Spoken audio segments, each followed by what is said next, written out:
दोस्तों, आज की कहानी है बेटे ने मेरी बहू की दुनिया उजाड़ दी।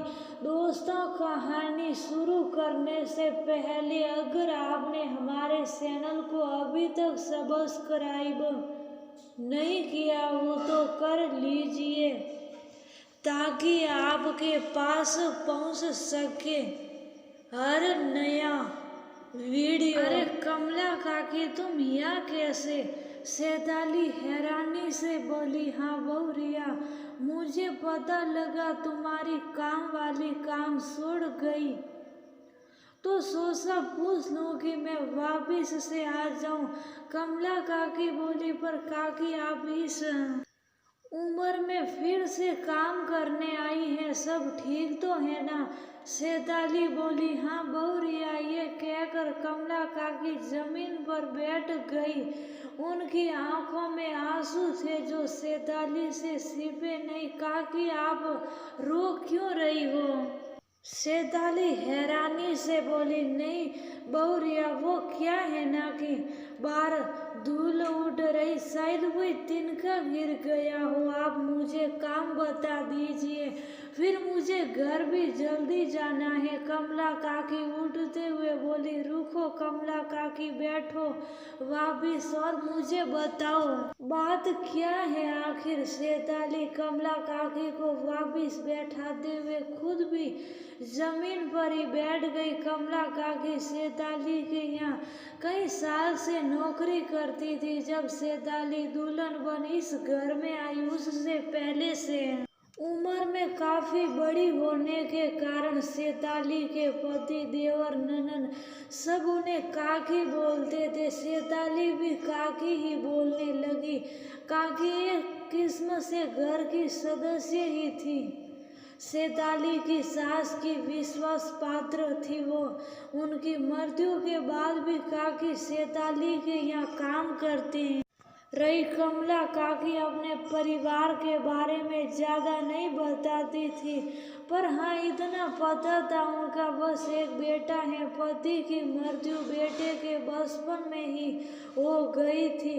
आज से 4 साल पहले कमला काकी ने ये कहकर नौकरी छोड़ दी थी कि उनके बेटे को दूसरे शहर अच्छी नौकरी मिल गई और वह अपने बेटे, बहू, पोते पोती के साथ वहीं जा रही हैं। सैताली को ये सुनकर काकी के जाने का दुख तो हुआ था, पर उनके बेटे की तरक्की देख खुशी भी हुई थी कि चलो काकी को अब घर काम नहीं करना पड़ेगा। पर आज ऐसा क्या हुआ जो काकी को वापिस उसी शहर में और अपने उसी काम पर लौटना पड़ा? वो बहू रिया काकी कुछ बोलते हुए सब पका रही थी। बोलो काकी, मैं तो आपकी बहू रिया हूँ, फिर मुझसे कैसा संकोच? सैताली आत्मीयता से बोली। बहू रिया, जब हम उस शहर गए बहुत ही खुश थे। हमारे बेटे को इतनी अच्छी नौकरी मिली थी, पर उस शहर ने तो हमारा सब कुछ छीन लिया। शुरू में सब अच्छा रहा, फिर हमारा बेटा शराब का आदी हो गया। रोज पीकर आता, बहू पर हाथ भी उठा देता, बच्चे भी सहमे रहते। फिर एक दिन काकी इतना बोल सुबह पड़ी। क्या एक दिन काकी, क्या हुआ था? सैताली अधीरता से बोली। एक दिन वह बहुत पीकर आया और बहू को मारने लगा। मैं बीच में आई तो उसने मुझे कमरे से बाहर निकाल कमरा बंद कर दिया और बहू को बहुत मारा। अगले दिन हम उठे तो हमारी दुनिया उजड़ चुकी थी। बहू अपने कमरे में पंखे से लटकी थी। सारे मोहल्ले को हमारे घर के झगड़ों का पता था, तो पुलिस हमारे बेटे को पकड़ कर ले गई। बहू ने आत्महत्या की थी, पर उसे उकसाने के जुल्म में बेटे को सजा हो गई। हमने भी अपने बेटे के खिलाफ गवाही दी थी। काकी फपकते हुए बोली। क्या? सैताली हैरान रह गई। और नहीं तो क्या, हमारी मासूम बहू ने इतना बड़ा कदम उसके कारण ही तो उठाया, उसे सजा तो मिलनी चाहिए थी ना, बस उसे सजा दिला।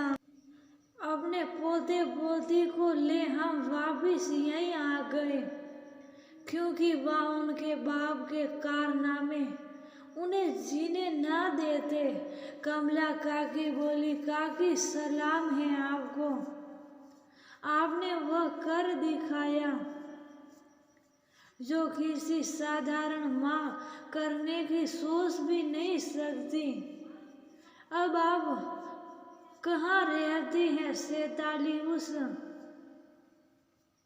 असाधारण माँ के आगे नतमस्तक थी। अभी अपनी बहन की खोली पर हूँ, जैसे ही पैसे का बंदोबस्त होता है किराए की खोली लूंगी। काकी आंसू पोंछते हुए बोली, काकी आप पीछे वाली कोठरी में आ जाओ, यहाँ आप अपने पोते पोती की देखभाल भी कर पाओगी और काम भी साथ ही खोली के बसे पैसों को बच्चों की पढ़ाई में लगाना। सैताली ने कुछ सोचते हुए कहा, बहुत बहुत आभार बहू रिया, तुमने मुझ बूढ़ी पर जो ये उपकार किया है। काकी ने हाथ जोड़ दिए, नहीं नहीं काकी, मैं भी तो आपकी बहू रिया हूँ ना। जाओ आप बच्चों को ले आओ, फिर कल से काम शुरू करना। सैताली ने कहा। अब काकी सैताली के घर खुशी खुशी रहने लगी थी।